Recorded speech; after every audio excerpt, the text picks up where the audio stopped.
Hello, blogging heads. My name is Conn Carroll. We're here today with a blogger from Ankle Biting Pundits, Patrick Hynes, who also serves as John McCain's blogger outreach coordinator. I don't know if that's the exact title, but we can get that in a second. Patrick, what's your history? How did you first get involved in politics? And kind of what is your role with the McCain campaign today? Well, first of all, Con, I appreciate you having me on. Secondly, I got started in campaign politics a long, long time ago in the late 1980s because I'm from New Hampshire, and I started working with, as a volunteer, just as a young person, pounding signs for Jack Kemp in the snows of New Hampshire. How old were you then? That was when I was 17, 16. Yeah, so I was still in high school, but he was the guy who the smart people were saying had the most authentic post-Reaganism, and I was always sad that I never got to be part of the Reagan thing because he became a hero to me as I started to understand and learn about politics. You were just too young to be on the beginning of the Reagan bandwagon. That's right. I mean, my parents were Democrats, typical Catholic Reagan Democrats who had voted Democrat most of their lives, and then comes Ronald Reagan, and he speaks their language, and they never look back. So I became I sort of followed in their footsteps. Reagan became kind of a hero as my political consciousness grew. And I took all that energy out on the Jack Kemp campaign, which didn't really survive New Hampshire. Were you a big Family Ties Alex P. Keaton fan also? I was. I thought it was hilarious, and my parents would always say, "You sound just like that kid." And then I went to college, did the whole college Republican, young Republican thing, and then eventually I decided that I was going to make a career out of it. After having volunteered on a ton of campaigns and interned at the New Hampshire Republican State Committee, and I started actually working on campaigns. Started in a congressional campaign here in New Hampshire. Did a couple of other campaigns, gubernatorial campaign, some successful, some not. Worked at the state party in New Hampshire quite a bit, and then I moved to Washington D.C. And I actually wrote ads for Republican candidates for 6 years. What are some races you worked on? Oh, I worked for John Shimkus, who is a congressman from Illinois. I worked for Goli Amiri, who was a candidate for Congress in Oregon. She was unsuccessful. I worked on a lot of races for the National Republican Congressional Committee. I wrote a number of their their issue advocacy ads. Back then it was issue advocacy, which they don't do anymore. But we used to do the, call Joe Blow, tell him to stop raising our taxes. Thanks to your boss. What's that? Thanks to your boss. That's right. Yeah, that's right. That's exactly right. Yeah, thanks to John McCain. And I used to write those ads that said, call Conn Carroll, tell him to stop raising my taxes. And finally, I'd had enough of the rat race in Washington, D.C., and I said, I'm out of here. I'm going back to New Hampshire.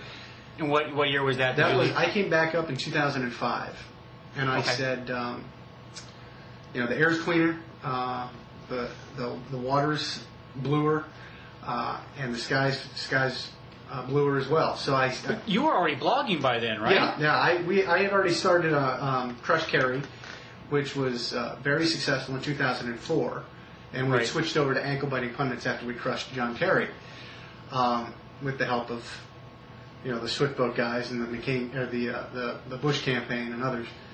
But then I moved back to New Hampshire and joined Calypso Communications, which is a communications firm in Portsmouth. And at about that time, I saw that there was a place for public relations and the blogging community, the blogging world, to marry together the two disciplines and to offer a service to both political candidates and to corporations. This is about the same time that everybody else was figuring it out. So did you have contacts with McCain before? Did you approach McCain? Did McCain approach you, or what was that? Well, like? I have one of John McCain's top strategist is a guy named Mike Dennehy, who is basically led the victorious 2000 come from behind victory against President Bush in New Hampshire, and has remained very, very close to John McCain for a very long time. Does he have New Hampshire roots? He does. Also? And he's one of my closest personal friends. He was the best man at my wedding.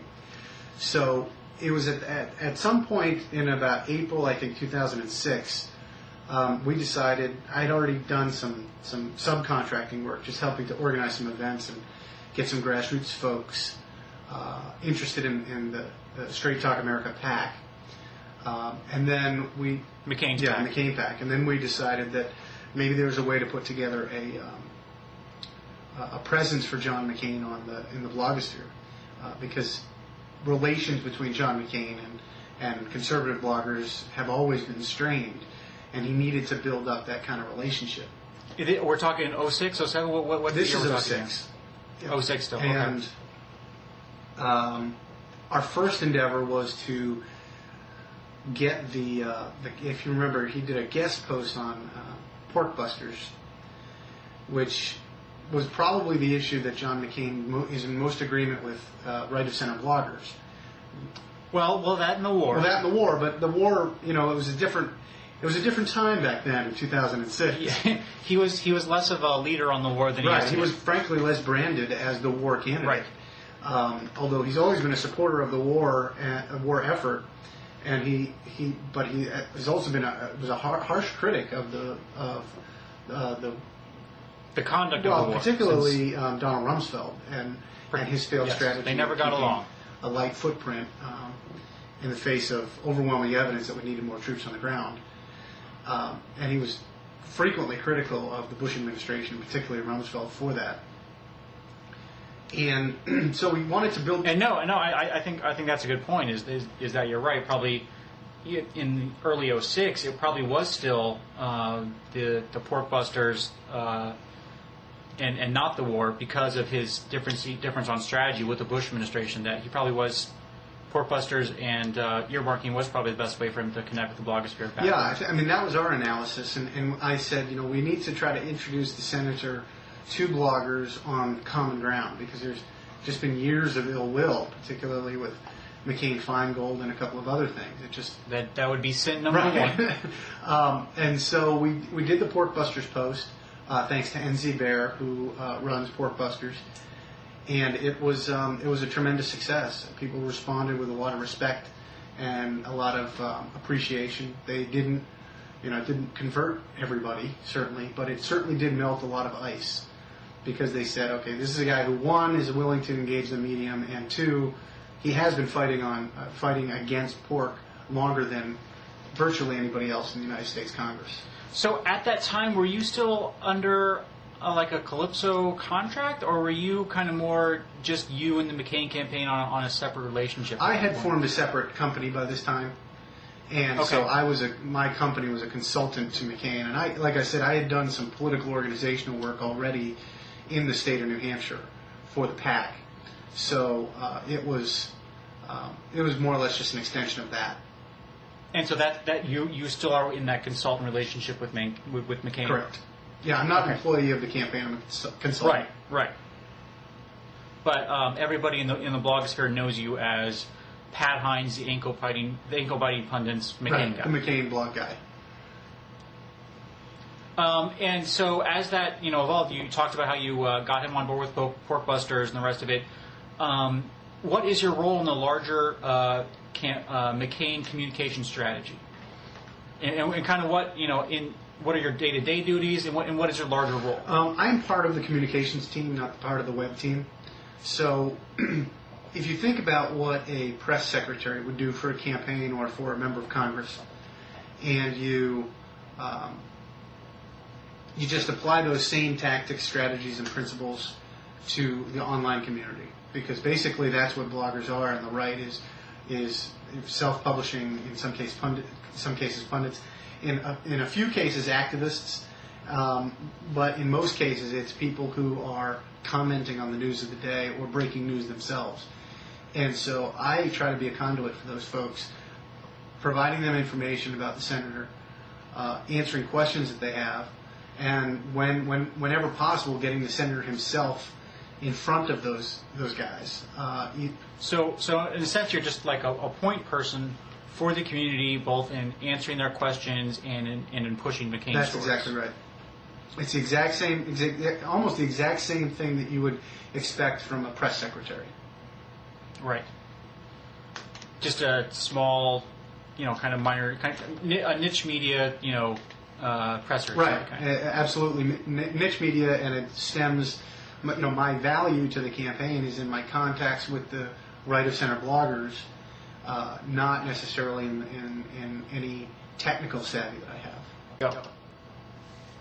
So it sounded like you had kind of known people from McCain's camp before when you formed the consulting relationship. So I was wondering if you could tell us, why McCain is your choice, is your candidate.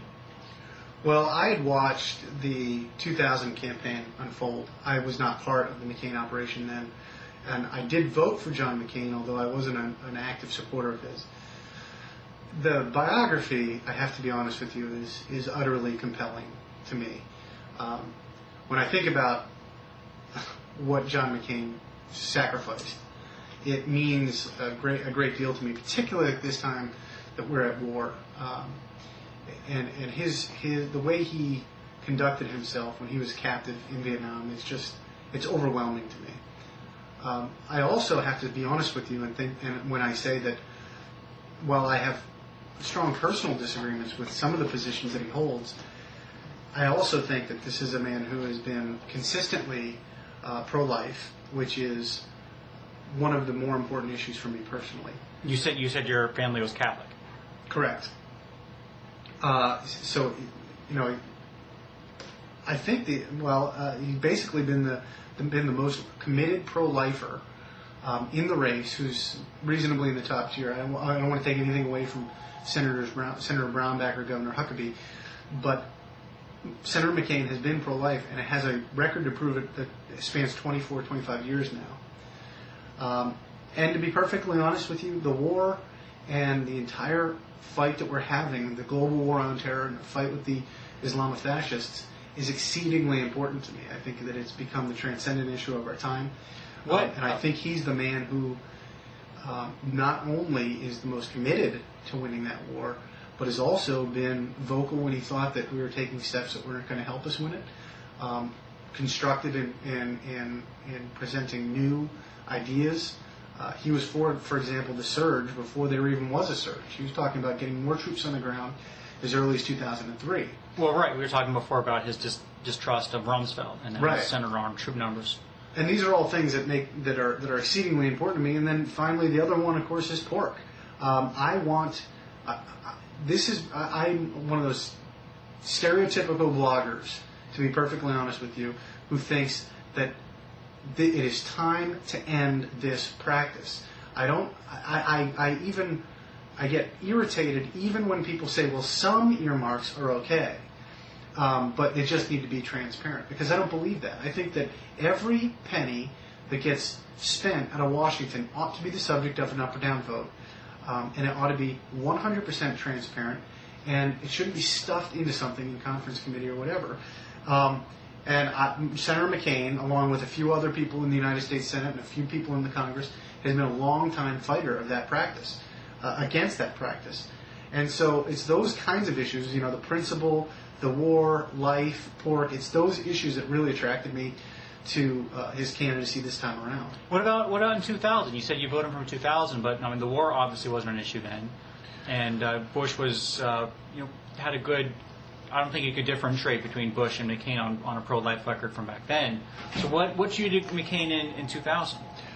With Senator McCain in 2000, there were two things that happened. One is the biography was just utterly compelling, as I said. You mentioned that before. And then secondly, which definitely compared to Bush would be a lot better biography. Well, that's true. A little bit. To take nothing away from our president, who I like and respect very much, but clearly he led a different life than George Bush did. And that's one way to put it. And the energy was just so magnetic when he was really ascending here in New Hampshire, that it was almost difficult not to be part of it or not to be attracted by it. it was just so compelling and so magnetic, as I said, that that sort of sucked me in, and I just felt the need to vote for the underdog who was on the upswing. But I didn't do it out of any dislike for any of the other Republican candidates, particularly President Bush. So, you mentioned the biography, you mentioned the war, but you also mentioned that you have some personal disagreements with McCain. Sure.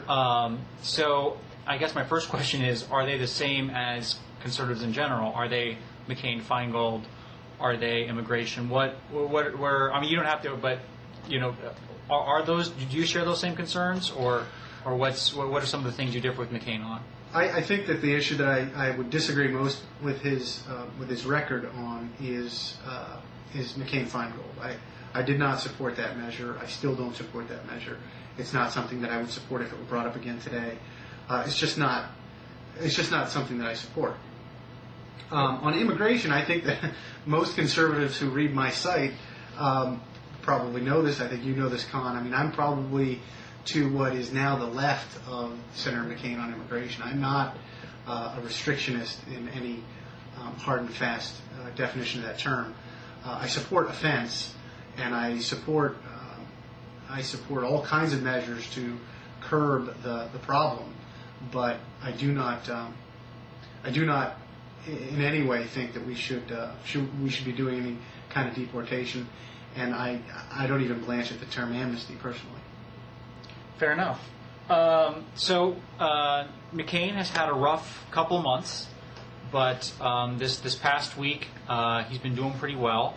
Blogging Hand readers will know that right now Romney is doing well in two early states, Iowa and New Hampshire. I just took the Iowa straw poll, and his strategy is to go through Iowa and New Hampshire and translate those bounces into victory on February 5th, while Thompson and Giuliani are both kind of downplaying the importance of Iowa and New Hampshire, and Fred's counting on South Carolina and then a big February 5th bounce himself, and Giuliani's mostly counting on February 5th. So those are the winning scenarios for those three candidates. What is the John McCain, we're going to pull this thing out scenario? Finish strong in Iowa and win New Hampshire. This is the scene of Senator McCain's political ascent from underdog candidate to national star here in New Hampshire, where I'm recording this. And as you saw at the debate the other night, which was in New Hampshire, he maintains his very special bond with the people of the Granite State. And I don't know if you've read it yet, Conn, but the lead editorial in the Union Leader today said the comeback has started for Senator McCain. This is the Union Leader, the conservative statewide daily in New Hampshire. It said the comeback has started for Senator McCain, and it started on Wednesday night in New Hampshire. Well, I didn't have to read it in the New Hampshire Leader. You could just see it on the Corner and on Red State and on across the conservative blogs. He was the hands down winner from the debate on Wednesday night. How much do you think is that due to a kind of rethinking of how the surge is working, and that you have Katie Couric in Iraq saying things are going better than we think. You have David Petraeus making his point. Making his case to Congress, and I think definitely liberal bloggers will even admit that there's definitely been a softening on the verdict that Iraq is a disaster. Well, I think that has a lot to do with it. I think that more than necessarily a referendum on Senator McCain's specific position on that issue, I think what people are recognizing is that when someone takes a position and sticks to that position, even in the dark times, even when it's not popular with the press, even when it doesn't necessarily look like things are going well, but they've made a decision and they're going to stand by their position. And then all of a sudden, it turns out that, hey, maybe this old guy had the right idea. All of a sudden, it becomes a little clearer to people that people with the level of experience that Senator McCain has, people who understand war and understand the situation that we're facing in the Middle East and against global jihad, all of a sudden you start to realize maybe, just maybe, this is the guy who we want driving the ship when it comes time for us to pick a commander-in-chief. It's an uphill climb, but he at least does have a consistent case. I mean, like you said earlier, with his fight with Rumsfeld, he's always said we needed more troops on the ground. The surge finally produced that. And, there will be lots of discussion on liberal blogs as to whether or not, it's because of the surge, but either way, there's less violence in Anbar, etc. At the same time, there are more troops in Iraq, and McCain can point to that and say, I've always wanted more troops, we got more troops, and that's where things started coming around. Right. One of the things that I hope that people recognize is that in Senator McCain, the one thing you're always going to get is sober judgment. And sometimes that's not going to be a popular position to take. It certainly hasn't been with the public at large on the war. It certainly wasn't popular with a lot of the conservative activists when it came to the issue of immigration. But this is a guy who takes his positions, takes them seriously, and sticks to them. And I think that that's what you're starting to see get rewarded now.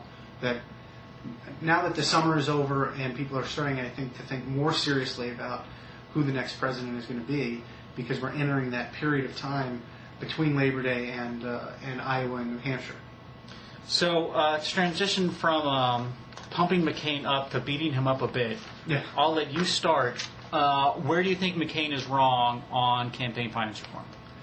I just think that people should be allowed to use their money to advance their political ideas. And if that means that they want to form a group that has millions of dollars and wants to air ads, they ought to be allowed to do it. I think most conservatives would definitely say they agree with you on that. So where's McCain's sound judgment on that simple premise?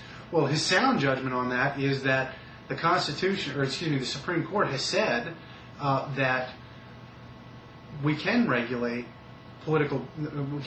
property, which is how they interpret campaign ads. Well, the Supreme Court has also said that first, abortion is perfectly legal after the first trimester. So, I mean, I'm pretty sure McCain's against Roe v. Wade. Why is he so deferring to the Supreme Court on the First Amendment? Because there have been a number of test cases that have been put before the court. The court has stuck with this decision for the longest period of time. I don't think there are new pieces of evidence that necessarily change the debate the way there have been new pieces of evidence that have changed the debate on abortion, which certainly the Supreme Court has altered its position on Roe v. Wade. It is adapted. I don't know. What about the Wisconsin Life decision? It seems that with this new conservative majority, they are definitely looking for an excuse to overturn the underlying premise of Buckley. Well, I mean, look, this stuff is going to be fought out in the courts. The bottom line is, I mean, you're asking me to defend a position that I don't hold, but I mean, yes, it's unfair. But I do think it's sound judgment. He's certainly not the only person to have come up with that position. Mayor Giuliani was a firm and strong supporter of McCain-Feingold. Fred Thompson helped write the law. Mitt Romney has supported campaign finance reform measures that were far more restrictive than McCain-Feingold. He supported public financing. Public financing, and he wanted to ban all PACs. He wanted to make political action committees illegal in 1994. No, I mean the rest of the GOP. That's why there's so much discontent in the conservative blogs. Is on a issue as fundamental as this, the record of the top three, and as you point, even the top four, isn't ideal. But what about moving on to immigration? You said you're still left of McCain on immigration? Well, I don't know. I don't know what left or right means in this particular issue, I guess. But I am, I'm in favor of fair treatment for the people who are here. And the way I would describe fair treatment is to regularize them, to give them an opportunity to work, to give them an opportunity to strive for citizenship. And I don't think it's either practical or commonsensical to ask people to either leave either leave permanently, or to leave and then come back, or to continue to work, as they say, in the shadows, which is not a phrase I generally use, but it seems to me that that's not going to satisfy anything. is to let people just stay here and continue to work the way they are. And yet I think there's a huge constituency for the status quo, which is why any effort to reform immigration seems destined for failure. Well, I don't know if there's a huge consistency for the status quo. I think both sides want to move in different directions, but I don't think anyone wants to continue letting millions of more people in and then letting them exist in the shadows. Well, I don't see. I mean, what is the effort in place among people who are enforcement first types to strictly deal with the 12 million or more illegals who are already here? Oh, well, I think, George Will has a popular position in which he would, just let them keep existing in the shadows, but that's not the status quo, because that would also involve actually beginning to build a wall and enforce. But it's a status quo position, I think, for the people who are already here, which is, I would argue, a huge security problem. We've got people here who we don't know who they are. They are nevertheless working. They have access to transportation. They have access to high population areas. And it seems to me that it behooves us, both for our economy and for our national security, to start identifying them and know who they are. It's definitely an issue where you and McCain differ very much so with the Conservative Party. It's true. I think it serves on the Conservative movement, Republican Party. I think it serves a good transition to a widely cited, well-read post you did called "Identity Group Conservatism." Just to quote some of the language, you talked about McCain's decision not to show up at the Conservative Political Action Conference here in D.C., and you said, quote, this is the language of an identity group, not a movement. This is the identical sentiment expressed by the NAACP when Bob Dole decided not to speak at their conference in 1996. My conservative friends were not the least bit interested in John McCain's 24-year pro-life voting record or his stalwart fight against corrupting pork and against spending. No, they were interested in being shown respect. So what was kind of the thinking behind your post here? I know Ryan Sager at the New York Sun, took the very low view and said this was just sour grapes over McCain tanking in the polls. But you had Soren Dayton, Patrick Ruffini, Robert Bluey, a lot of other bloggers, definitely took you at your word and say, yes, there are some problems within the conservative movement, and Patrick's piece is a good jumping off point. What was your thinking behind going into the piece, and do you still think that conservatism is becoming an identity group? Well, the reason that I wrote that is something I've been thinking about for quite some time, actually. And it stemmed from a lot of private conversations that I'd had with some conservative bloggers like Soren and to some degree Matt Lewis and some others. And it's certainly my position that, and to say that it's colored by my experience in the McCain campaign is certainly fair, but it's my position that anybody that thinks that that post was written out of some kind of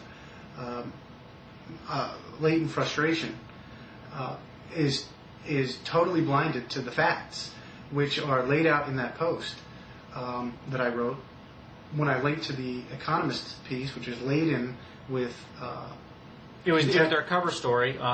Is America turning left? Right, and the thing is dripping with survey data that ought to be alarming to conservatives, and the Stan Greenberg Democracy Corps memo that he put out, which also had data that ought to be alarming to conservatives. I will point out that since I wrote that, I believe there's been at least one U.S. senator who is not going to run for re-election. Fortunately, the Republicans are going to be able to put somebody into that position because that senator is going to resign. Are we talking about Idaho?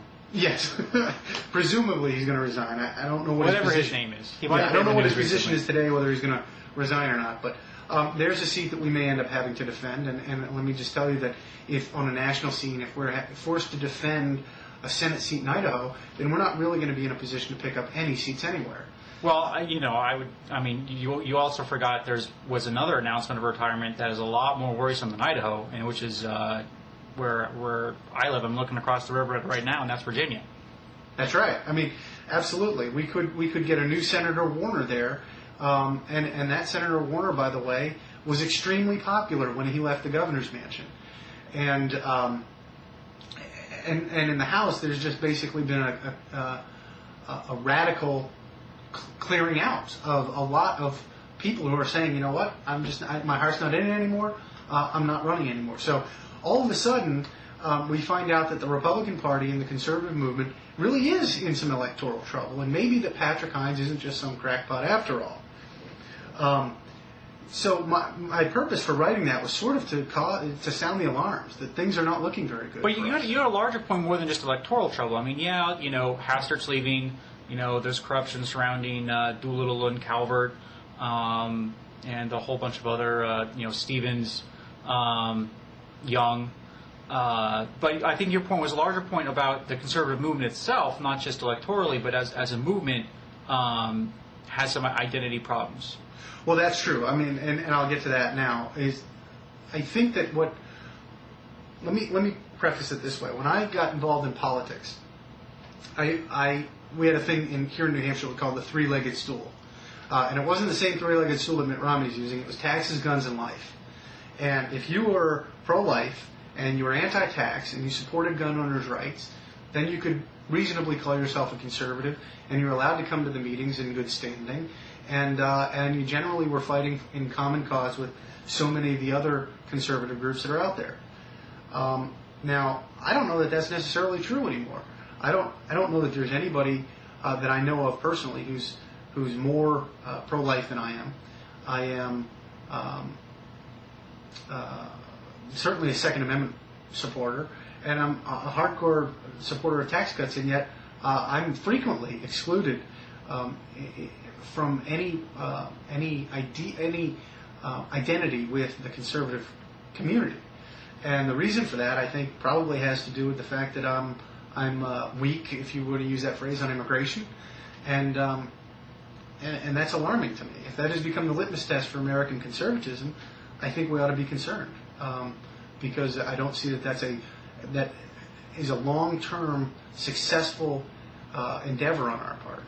Does it all really come down to immigration, though? I mean, even you suggest in your piece, when you listen to conservatives on the issue, you say, well, at least you say you don't believe racism or xenophobia is behind it, but you are turned off by the rhetoric of Tancredo, etc. But Tancredo still is distant, third-tier candidate. When you look at the top-tier candidates, they don't have the same xenophobic rhetoric that he does. You look at Giuliani, who has a very welcoming rhetoric towards immigrants, but is talking and framing it more as a border security issue. And even when you talked about the immigration issue and the 12 million here, you seem to think it was a security issue also. Well, but I would also point out that Tom Tancredo got close to 14% in the Iowa straw poll. Now, here's a guy with virtually no money, no known organization that I'm aware of here in New Hampshire. It may be different in Iowa, but I don't see that he's got a huge grassroots cadre of support here in the Granite State. And yet he got 14% of the straw poll vote among hardcore conservative activists in Iowa. Meanwhile, Duncan Hunter, who is by no means an immigration squish, and someone whose position on immigration, while I don't agree with it, I certainly feel is is an honorable one. I mean, he wants to build a fence, and he wants to deal more harshly with the illegal immigrants that are here than I would. But for example, he doesn't want to end illegal immigration like Tom Tancredo does, and he got 170 votes, and might as well not have been there. So you got two second-tier candidates, neither one of whom has very many resources, both of whom are just sort of running on a message. One of whom is an honorable man, the other is someone who I think is marginally crackpotish, and the crackpot wins by a lot. That's an alarming statistic, and this is something that Jim Garrity wrote at the Campaign Spot. I can't take credit for that analysis, but it certainly was alarming to me to see that somebody somebody like Tom Tancredo is able to get that many votes at what is essentially a conservative grassroots gathering. It is, one data point, but you look down at the Texas GOP straw poll this past weekend, and Duncan Hunter showed up, put in a little bit of resources, and he came in first by a wide margin. That's great. I don't know the circumstances of who competed and how much people spent to try to win that, so I can't really comment on it. But there's just no question that this has become the identity issue for the conservative movement. This and Iraq. Which you say in your point, to quote again, we need to acknowledge that the public is simply not with us on our Iraq war and growing more distrustful of us by the day on the broader conflict against radical Islamism. Do you still feel that way today with the surge at least being portrayed as going somewhat better in the media, or do you feel as though the public is still slipping away with us, away with the conservatives on that issue? Well, I think that it's softened. I think that we certainly have room to fight back now that maybe we didn't have a few weeks ago. But I think it's very clear that even though we've made some progress, politically speaking, in the United States on the issue of Iraq, I'm talking about the conservatives now, that still we don't represent anything close to a majority of the public on the issue. And on the issue of national security, one of the statistics I cited in the Post is that according to Scott Rasmussen, who's a widely sourced pollster among bloggers. True, but just I'll put in the hotline. The caveat about Rasmussen is that he uses the auto dials. Right. But every blogger in the country sources him. Every right of center blogger in the country sources him regularly. Senator Clinton has more trust on the issue of national security than Mayor Giuliani does. Now, this is problematic, and there's just no way to mince words. That is not a recipe for victory when national security is our landmark issue. And I will also point out that according to Stan Greenberg's survey, in his memo, he said that voters with family members serving in Iraq, so basically war families, right, are voting 54% for named Democrats versus 46% for the named Republican candidate in congressional races. Now, if Republicans can't win war families, basically military families, then we don't have any credibility on the war. Who supported them throughout the 80s and 90s, etc. Right. I mean, supported us in 2004. I mean, and if we can't win those folks, then we can't win a national campaign ever. Now, Patrick Ruffini touched on this, and I'm pretty sure Bluey did too. How much of that is a function of President Bush as opposed to conservatism writ large? Well, I think we're talking about, as Ruffini said, we're talking about a president with 35% approval ratings who, through Katrina and other incidents, Harriet Myers, has been shown to conservatives to be, have less than ideal managerial skills. I think that's absolutely correct. I think a great deal of this falls on President Bush's shoulders. But as I tell people, that shouldn't be a soothing message for us, because whether or not we want him to be a figure in the 2008 campaign, the Democrats are going to make him a central figure of the 2008 campaign, because anybody's position on Iraq or on national security is always going to be referenced in the context of the Bush administration's policies on Iraq and national security, and there's no way to escape that. I do think that it falls on the president's shoulders. He's not communicated the war correctly. He ought to have noticed the mistakes of Rumsfeld earlier. We should have done this surge in 2005, frankly, not 2007. But we can't escape that. I mean, just to say that it's President Bush's responsibility, it's his fault. So once we get somebody who's a better communicator in the Oval Office, we'll be fine, is blind to the fact that we may not get a better communicator in the Oval Office because of President Bush and his policies. But looking beyond 2008, do you really feel as though there are some fundamental problems, or looking at you cited approvingly Soren Dayton's piece, which he talked about the big problem with the Republican Party is how much they've succeeded over the past 20 years. He says, they won the Cold War. Welfare rolls were reduced. Poverty fell. Taxes have been cut since the mid-70s by 50%. Inflation has fallen by 10 times. These are all things that the person that brought you into politics, Ronald Reagan, these are all things that he stood for, battles that he won. Right. And Soren's point is now that the GOP has, in a sense, won all those issues. Inflation isn't a big problem anymore. Taxes are a lot lower than they used to be. That conservatives don't really have a reason to exist anymore.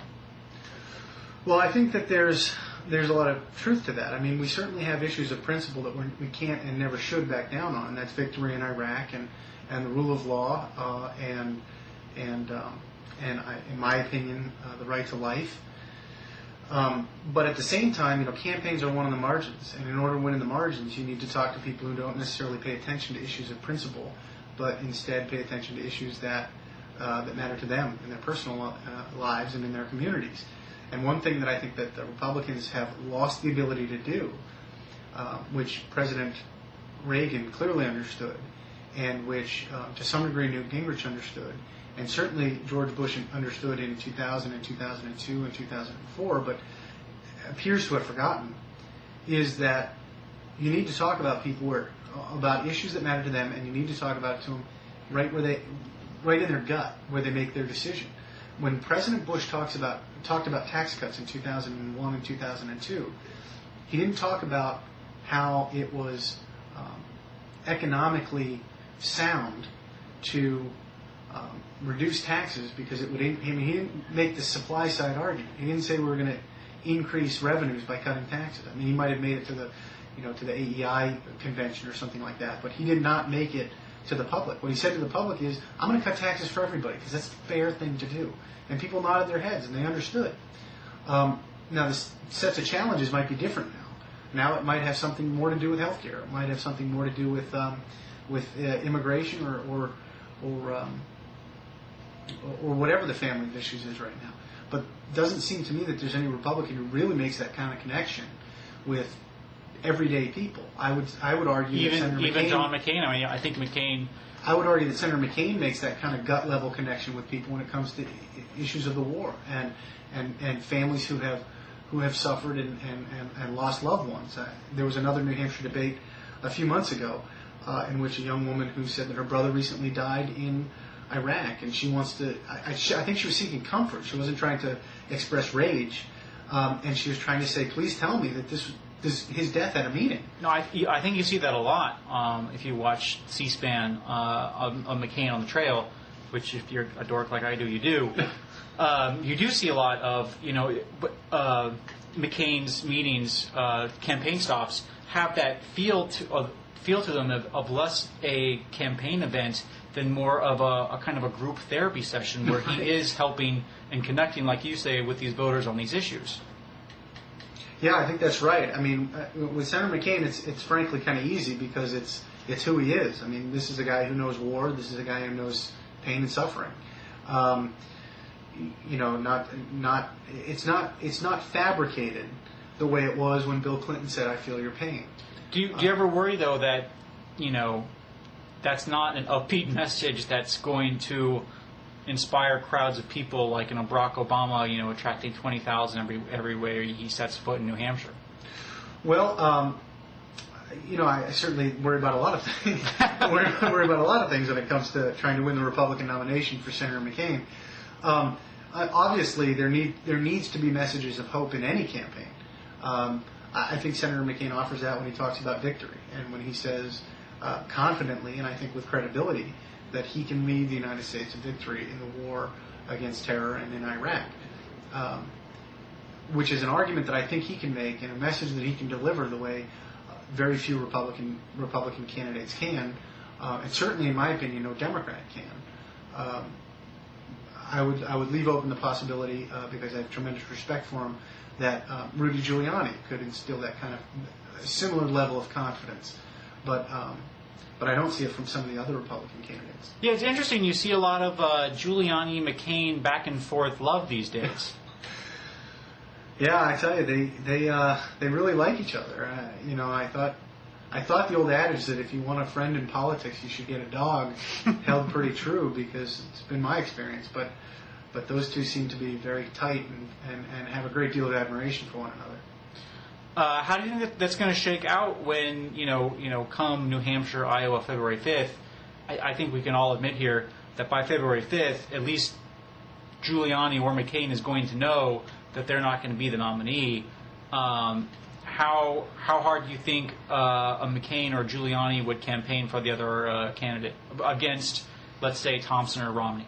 Well, I think it's probably too early to tell. It seems to me that there's going to be a lot of wounded feelings between now and the day that people cast votes, because right now everybody who's running, or at least of those four, honestly believe that they have a good shot of being the nominee, and only one of them is going to be right. And they're getting more and more emotionally invested every day. Right, and so it's a question of those hurt feelings. I mean, I worked in politics for a long time, and I know that when you see a candidate lose, it takes a long time to lick the wounds. And when you see a guy win, of course, it's easy to win. It's great for your ego. So it all kind of depends on how things shake out. I mean, I get the feeling, however, that this year there is a higher level of sensitivity to negative campaigning. And I'm not sure that it's necessarily going to work as well as it has in the past. Of course, I could be wrong, and somebody could come out with a real whopper and it will end someone else's candidacy. But it just doesn't feel to me like there's stomach for that right now in the United States and here in New Hampshire particularly.